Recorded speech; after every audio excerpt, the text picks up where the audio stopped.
E ngā huanuku o te rangi a niwa tēnā koutou katoa. I ku tere tonu atu ngā pātai kia Chris Kāhui i roto i te kōti i te rānei, e pāna ki te tūkinotanga o āna mahanga, arā o Chris rāua ko crew. Me te aha, he mahanga whakapai i puta i aia, nā wai i mahi. Nā te aro mai a te kai whakawā ki te hiki i ētahi wāhanga o te tapu ki runga i ngā whakapai a Chris Kāhui. E tai ana e mātou te whakaputa i ngā whakapai a Chris Kāhui mo te matenga o āna mahanga. Ahakoa ko ngā ingoa ka noho tapu tonu, engari he ai ki a Chris e whakapono ana ia, nā Maxina i tūkino a rāua pēpē i te mea i te mahi pūremu ia, me te tokorua o tōna whānau. Is that your position now that you think she must have? Yes.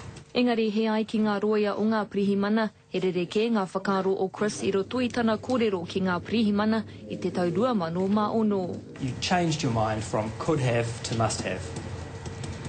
Yes.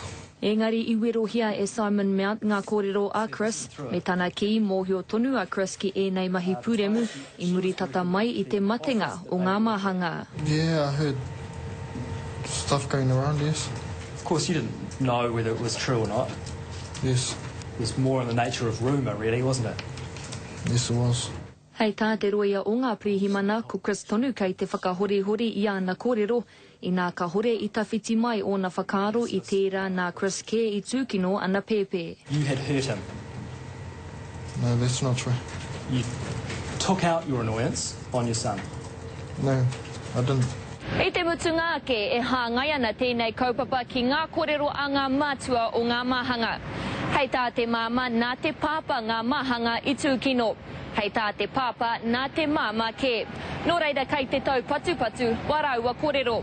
Heoi ahakoa ka tau pēhea tēnei take, e kore e tai a rāua te hāmene e te ture.